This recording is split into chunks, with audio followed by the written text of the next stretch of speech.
सहनाववतु सहनौ भुनक्तु सह वीर्यं करवावहै तेजस्विनावधीतमस्तु मा विद्विषावहै। ओम शांति शांति शांति। प्रिय श्रोतागण, पहले तो आप यही प्रश्न करेंगे कि मंत्र परिवर्तन क्यों कर दिया। वस्तुतः यही मंत्र पढ़ने पढ़ाने का है, इसलिए हम इसी से प्रारंभ किया करेंगे कक्षाओं को, और दूसरी वीडियो पूर्व मंत्र से। आज वेद विज्ञान आलोक की 107वीं कक्षा हम प्रारंभ करते हैं। ये ऐत्रेय ब्राह्मण की पहली पंचिका के पहले अध्याय के पहले खंड का 10वां कंडिका समूह है। इसमें एक ही कंडिका है। सप्तदश सामिधेनी रनु ब्रूयात,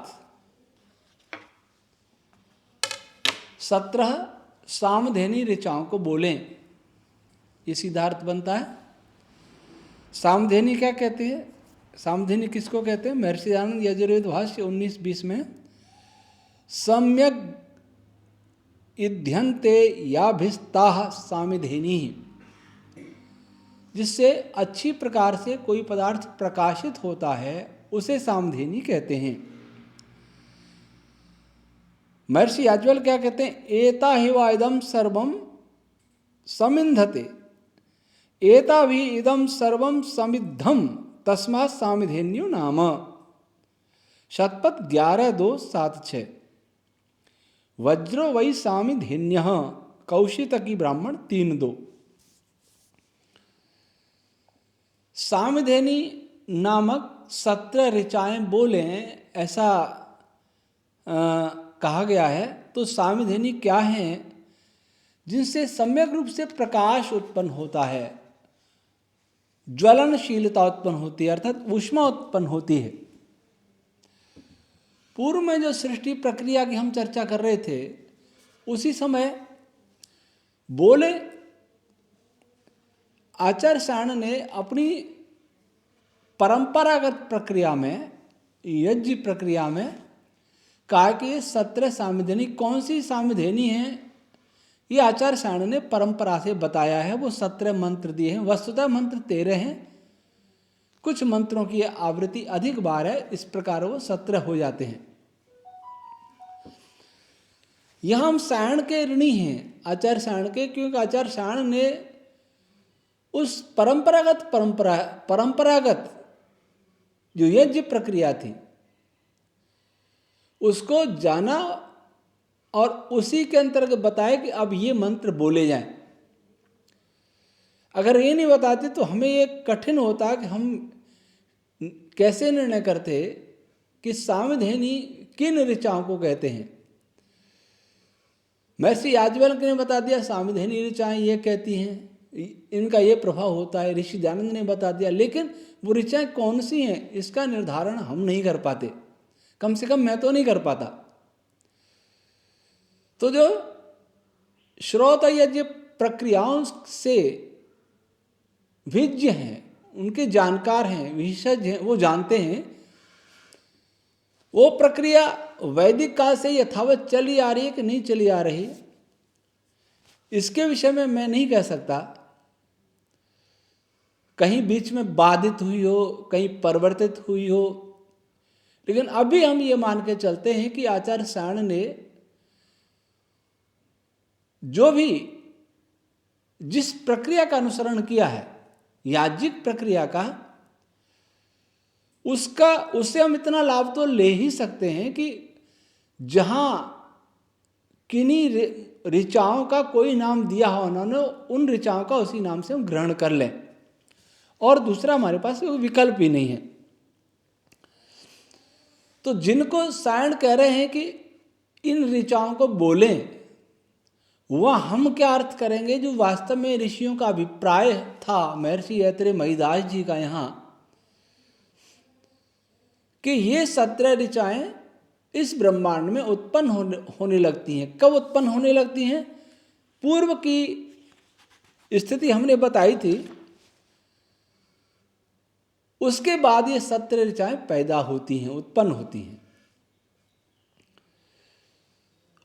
उनमें पहली ऋचा है, ऋचा 13 है, फिर बताएंगे, साथ साथ बताते चलेंगे।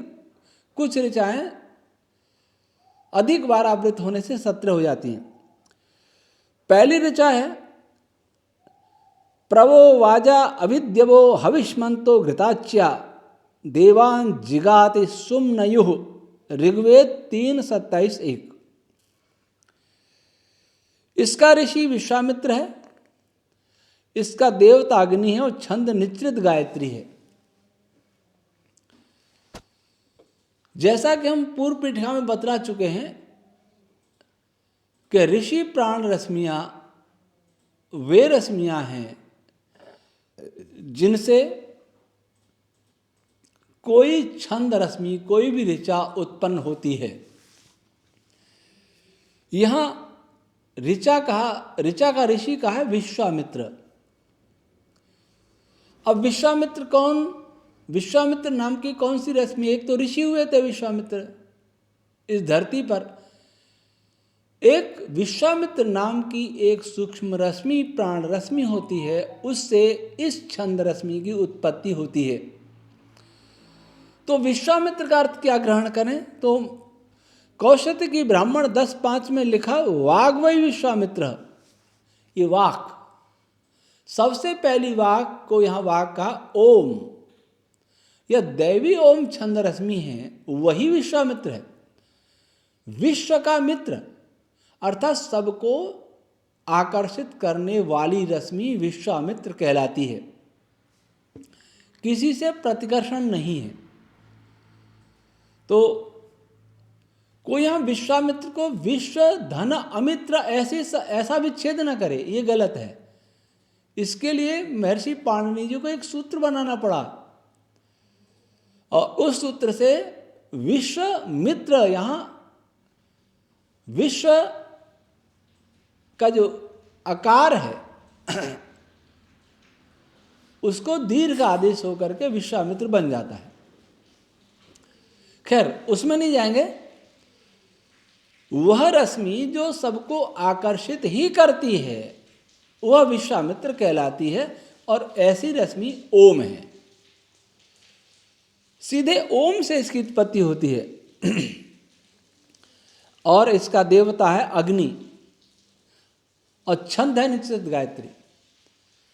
हम पूर्व पीठिका में यह भी बता चुके थे, देवता वह पदार्थ है जो किसी रश्मि के उत्पन्न होने पर, स्पंदित होने पर समृद्ध होता है।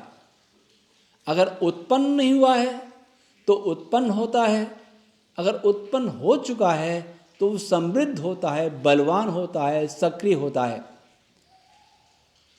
और निश्रित गायत्री, गायत्री के बारे में बता चुके थे कि गायत्री छंद जहां भी है वहां बल, तेज, ऊष्मा इनकी उत्पत्ति अथवा समृद्धि होती है। निश्रित और आ गया, निश्रित अपेक्षाकृत तीक्ष्ण होता है। निश्रित निप्रश्चिति हिंसा ग्रंथनयो, अर्थात यह निश्रित छंद रश्मि हिंसक अर्थात तीक्ष्ण होती है और किसी वस्तु को, पदार्थ को गूंथने वाली होती है, कंडेंस करने वाली होती है, बांधने वाली होती है। तो इस मंत्र जो ऋचा है इसको बोला, इसका प्रभाव क्या रहा? एक तो इस मंत्र के उत्पन्न होने से ब्रह्मांड में अग्नि तत्व अधिक प्रबल होने लगेगा, अर्थात पूर्व की अपेक्षा उसकी शक्ति बढ़ जाएगी। और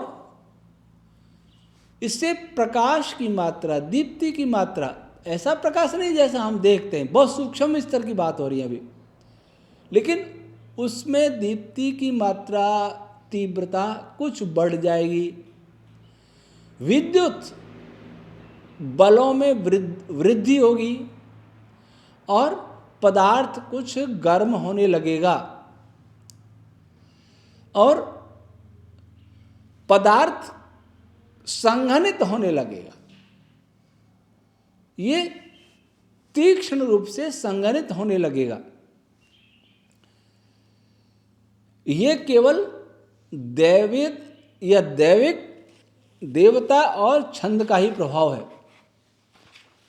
तो प्रारंभ में पहली बार इस ग्रंथ में हमने मंत्रों का प्रभाव दर्शाया था, तो हम केवल ऋषि, देवता और छंद का ही प्रभाव लिख करके फिर आगे बढ़ गए थे। फिर बाद में हमें लगा कि नहीं, पूरे मंत्र का संक्षिप्त प्रभाव बताना चाहिए, तो इसका भी संक्षिप्त प्रभाव फिर बाद में बताया। अभी जितना बताया उतना आपको बताया। अब अगला मंत्र उत्पन्न होता है, अग्ना या ही वीतये गृणानो हव्यदातये निहोता सत्सि बरहिषि। ऋग्वेद 6:16-10। इसका ऋषि है बारहस्पति भरद्वाज, बृहस्पति का पुत्र, बृहस्पति से उत्पन्न होने वाला भरद्वाज। बृहस्पति बड़े बड़ों का पालन करने वाला। मान लीजिए सूत्रात्म वायु, तो भरद्वाज कौन हुआ? भरद्वाज हुआ प्राण। सूत्रात्म वायु से उत्पन्न होने वाला प्राण नामक प्राथमिक प्राण।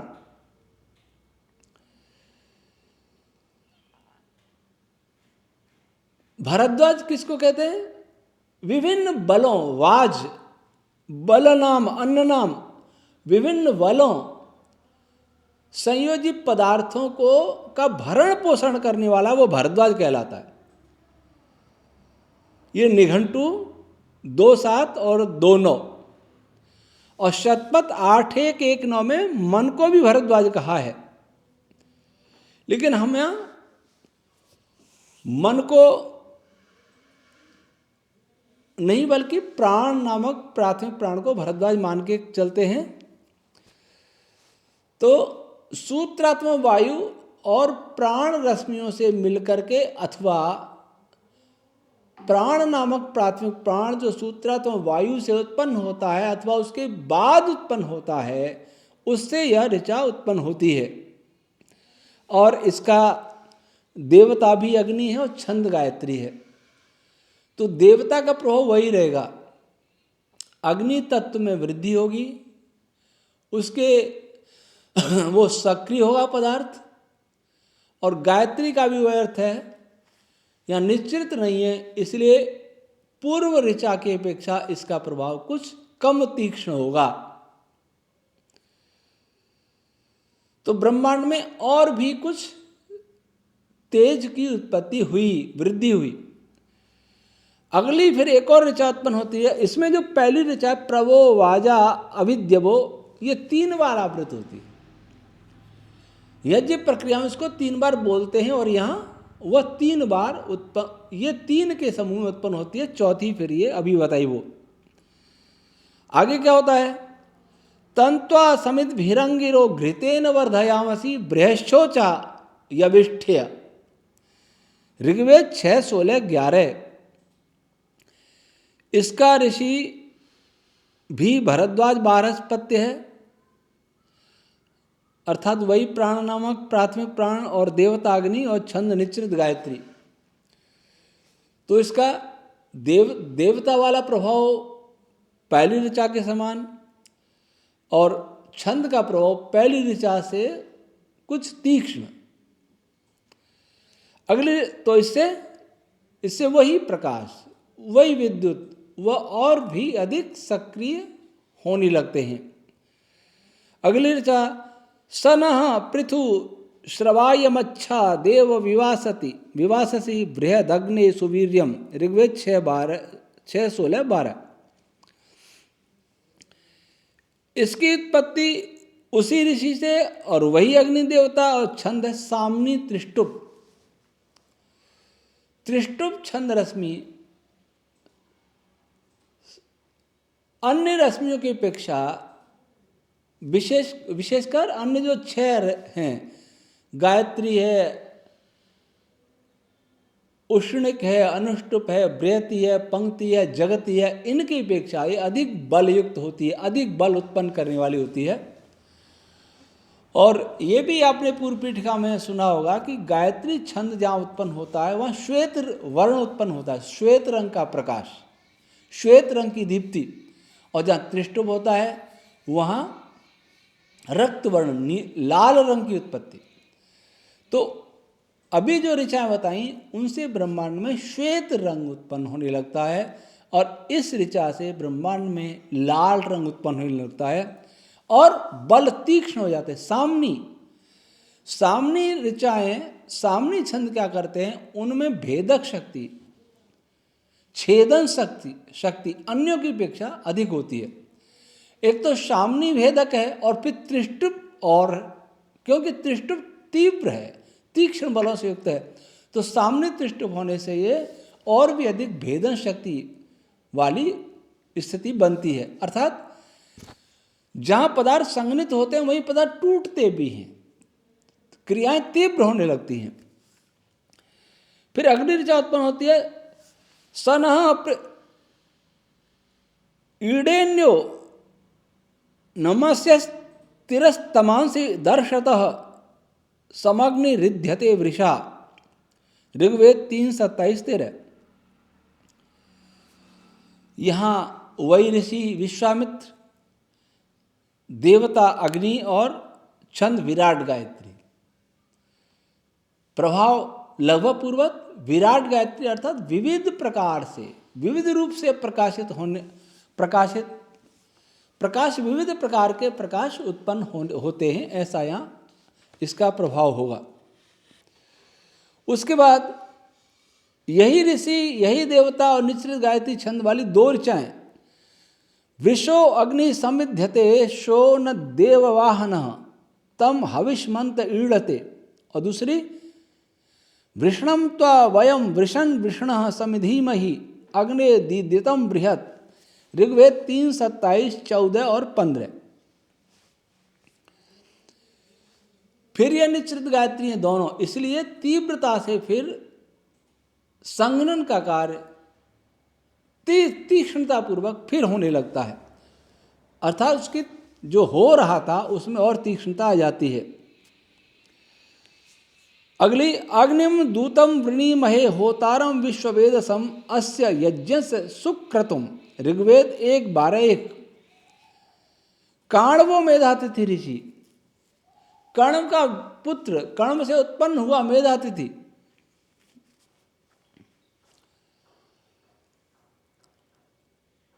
और देवता अग्नि।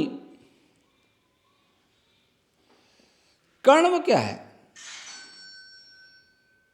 कण्व मेधावी नाम, निघंटु 3:15, जिसमें बुद्धि तत्व अधिक हो वह कण्व है।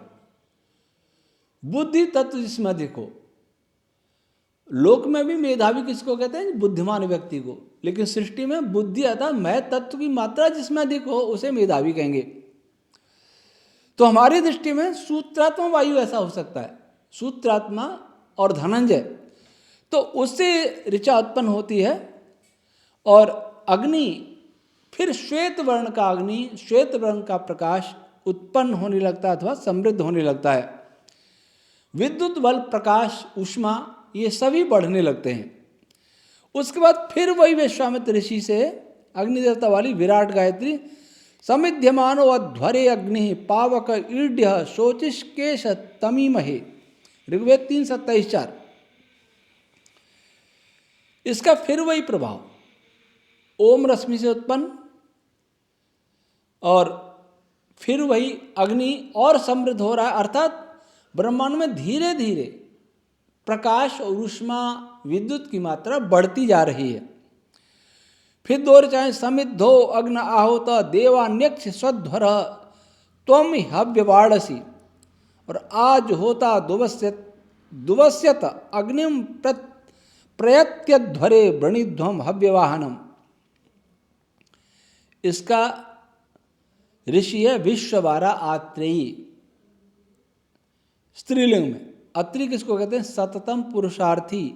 महर्षि आनंद ऋग्वेद भाष्य 5, 7, 10। सततम गामी महर्षि आनंद ऋग्वेद भाष्य 1, 183, 5।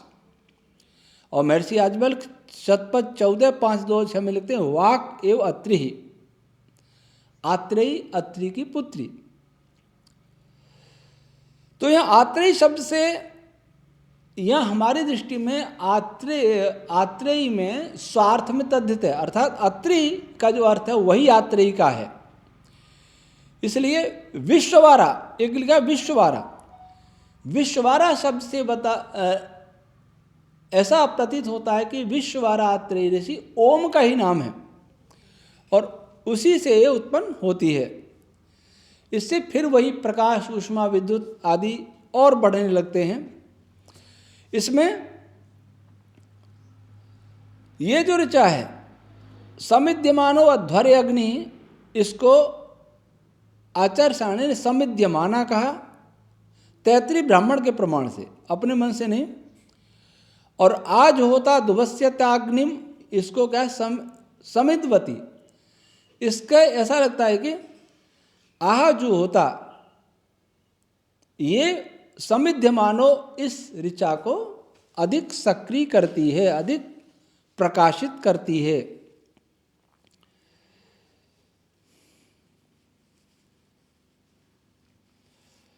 इसके बाद दो ऋचाएं उत्पन्न होती हैं। पृथुपाजा अमर्त्यो घृत निर्णिस्वाहुत अग्निर्यज्ञ से हव्यवाट, ऋग्वेद 3, 27, 5। और सबाधो यत श्रुच इत्था धिय यज्ञवंत आचक्रुरग्निमूतये 3, 27, 6 ऋग्वेद। इनको धाया संज्ञा, धाया कहा गया है। धाया कौन सी ऋचाएं होती हैं? विभिन्न प्रकार की या किसी भी ऋचाओं के छंद रश्मियों के समूह को जो धारण करती है। जैसे एक लकड़ी का गट्ठर है या बेल है, काट काट के बहुत सारी गिलोय हमने रख ली और एक गिलोय ने क्या किया, एक गिलोय से उनको बांध दिया। गिलोय ने गिलोय को बांध लिया। गिलोय की बहुत सारी बेल हैं, काट काट के टुकड़े किए और एक गिलोय से उन सबको बांध दिया। वो है धाया। हर सूक्त में एक ऋचा धाया होती है। वो ब्रह्मांड में सूक्त समुदाय रूप में भी विद्यमान है और वे उनके मंत्र पृथक पृथक भी विद्यमान है। जहाँ समुदाय रूप में विद्यमान है अथवा जहाँ आवश्यकता होती है वहाँ एक मंत्र धाया बनकर उन सभी रश्मियों को आपस में जोड़ देता है, बांध देता है। तो ऐसी धाया संज्ञा की रश्मियाँ ये भी विश्वामित्र ऋषि, अग्नि देवता और गायत्री, विराट गायत्री छंद वाली हैं।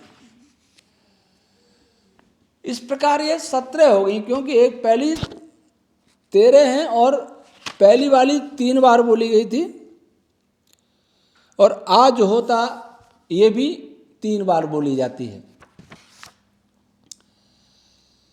आपस्तम श्रोत सूत्र में भी पंचदश सप्तदश व सामधेन्य, सामधेनी ऋचाओं की संख्या कही है, या तो 15 हैं या 17 हैं या 17 ऋचाएं हैं। अब यहाँ प्रश्न ये उठता है, ये यहाँ कि देवता का प्रभाव और ऋषि का प्रभाव, ऋषि का प्रभाव तो सूक्ष्म होता है, क्योंकि जिस रश्मि से कोई छंद रश्मि उत्पन्न होती है उसमें उसका प्रभाव आता ही है। जैसे पिता माता का प्रभाव पुत्र में आता है, तो वो भी एक प्रभाव होता है सूक्ष्म सा। और देवता का प्रभाव और छंद का प्रभाव, एक ही देवता वाली इसमें कई ऋचाएँ आई और एक ही छंद वाली भी कई ऋचाएँ आई। अगर देवता का ही प्रभाव, छंद का ही प्रभाव है, तब तो फिर बहुत सारी ऋचाओं को उत्पन्न करने की आवश्यकता क्या है ब्रह्मांड में।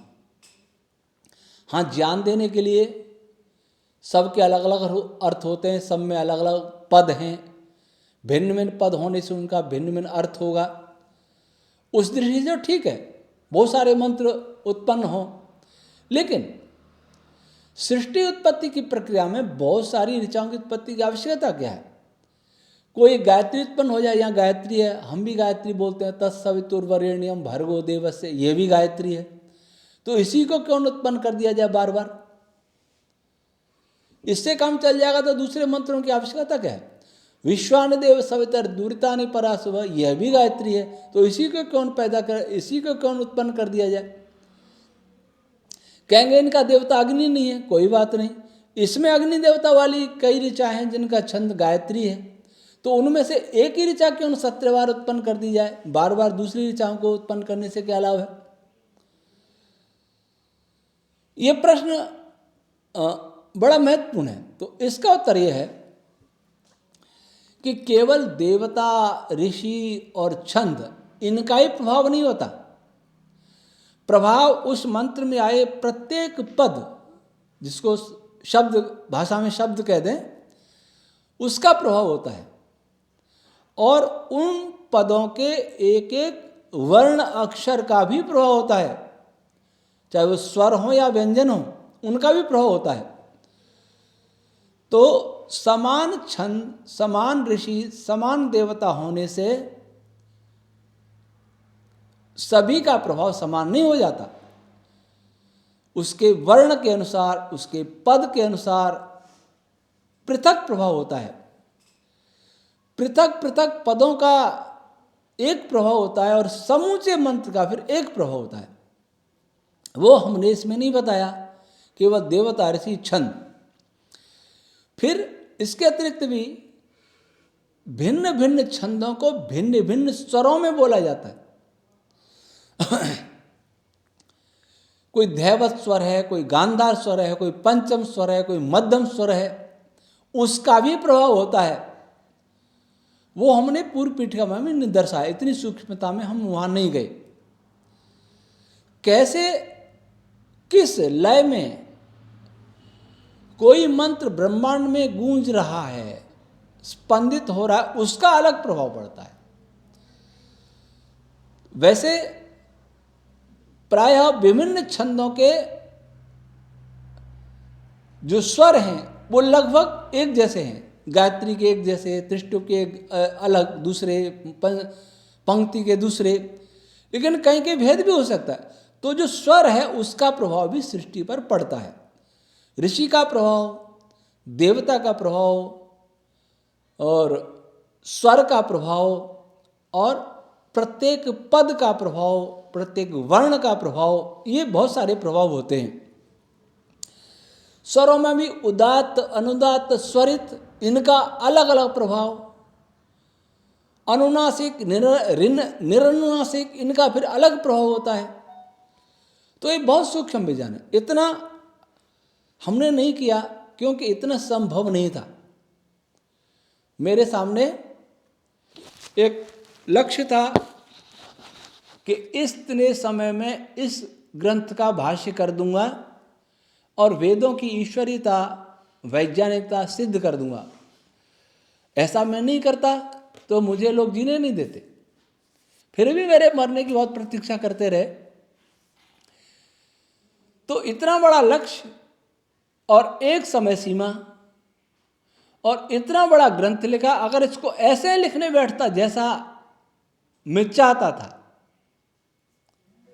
यह अब सोचा जा रहा है कि इसके प्रत्येक पद का प्रभाव बताना था, इसके मंत्रों के स्वरों का प्रभाव भी बताना था, इनका भाष्य भी करना था। तो ऐसा करना अब तक भी संभव शायद होता।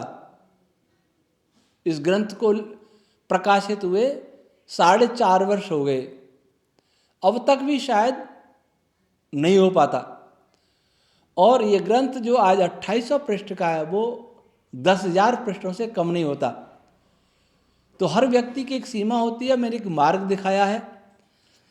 तो इतना तो उसी समय जब इस प्रश्न का उत्तर दिया मैंने इस ग्रंथ में, तभी मैंने सोचा कि अब तो मंत्र का सामान्य अर्थ तो देना ही चाहिए जो उनके पदों से निकलता है, अर्थ नहीं, प्रभाव सृष्टि हुआ।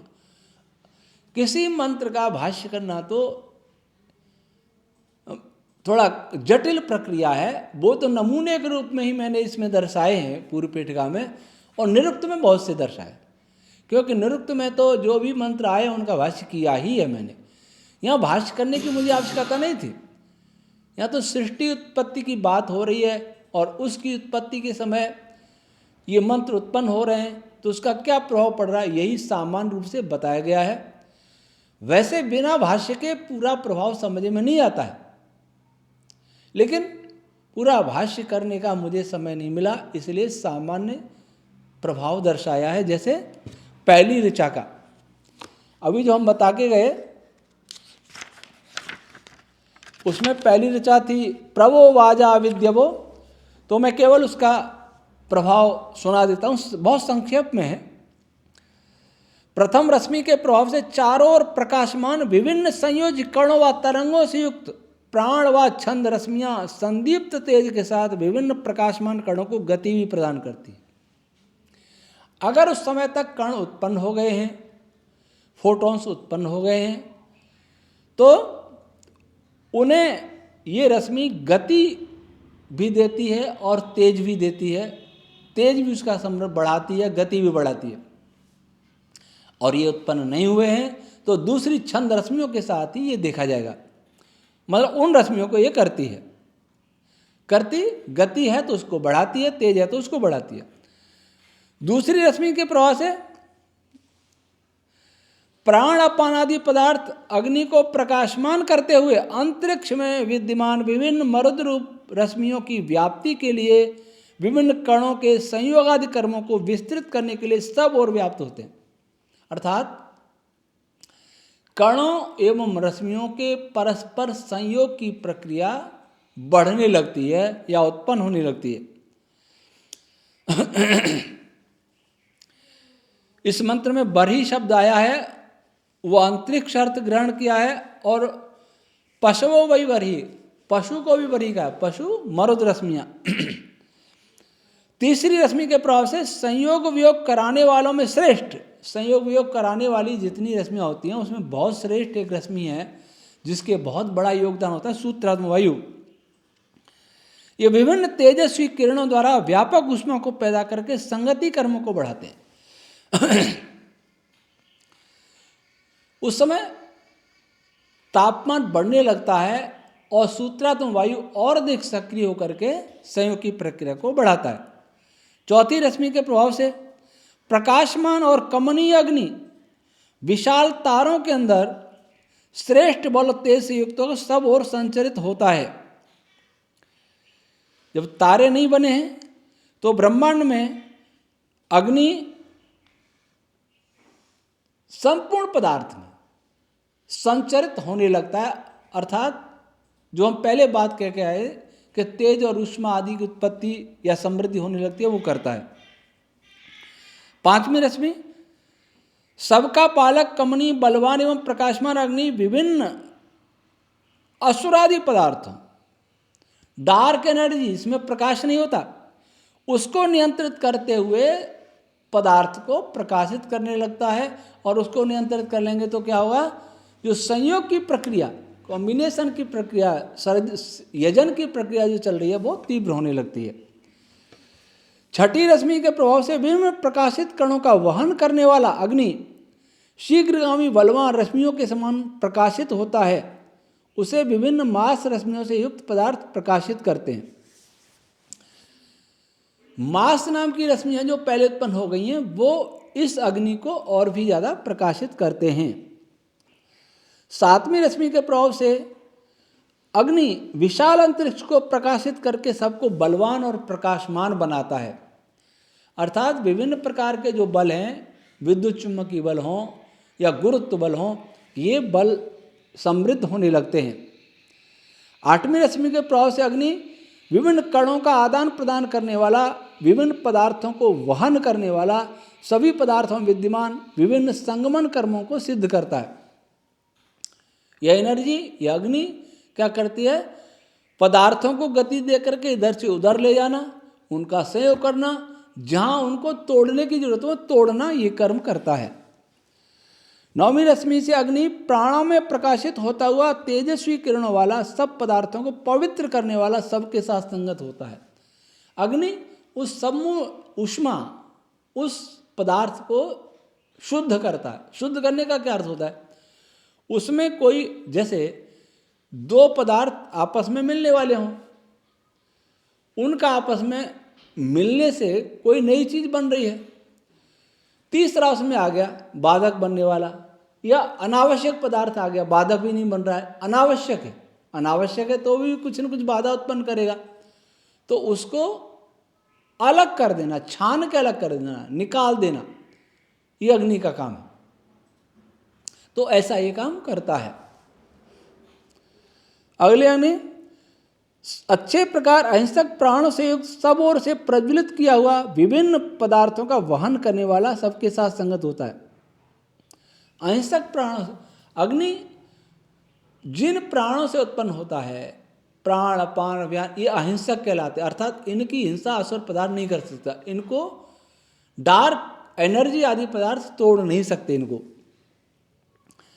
11वीं रश्मि के प्रभाव से अग्नि विभिन्न प्रकार के संगति कर्मों में विभिन्न कणों को ले जाने वाला, उन्हें अच्छी प्रकार ग्रहण करने वाला, सब और संचरित होता है। इससे विभिन्न कणों को एक दूसरे के प्रति ग्रहण करने की, पकड़ने की क्षमता बढ़ती है, और वो गतिशील, उनकी गति भी बढ़ती है। जो धाया रश्मि है, इसके प्रभाव से विस्तृत बलयुक्त अंतरिक्ष, तेज को शुद्ध करने वाला, उपयुक्त छंद रश्मियों को धारण करने वाला अविनाशी अग्नि तत्व सब और अच्छी प्रकार संगत होता है।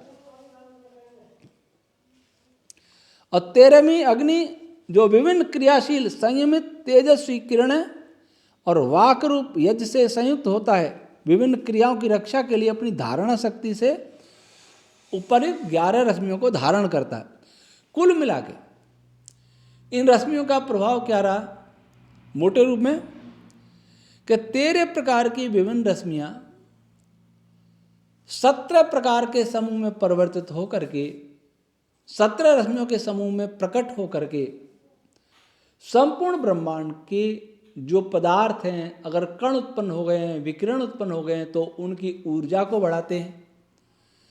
उनको बढ़ाने से पदार्थ का तापमान बढ़ता है, पदार्थ में प्रकाश की मात्रा बढ़ती है, और तापमान बढ़ने से विभिन्न प्रकार की संयोग वियोग की क्रियाएं भी अधिक होने लगती हैं, और पदार्थ संघनित होकर के अगले कणों का निर्माण करने लगता है।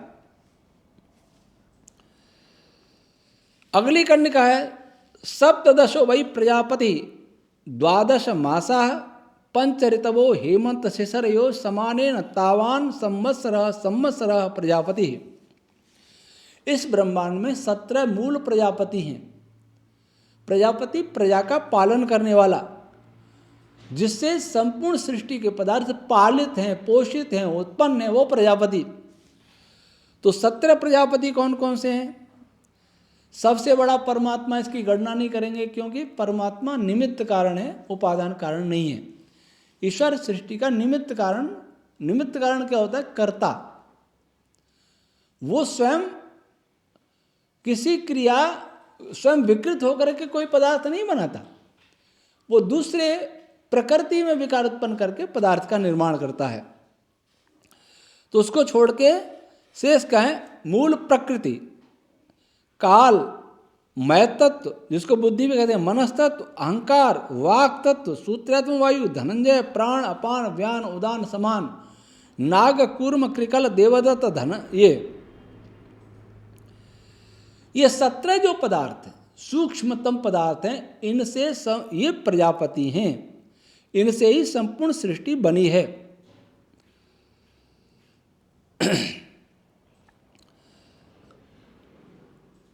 और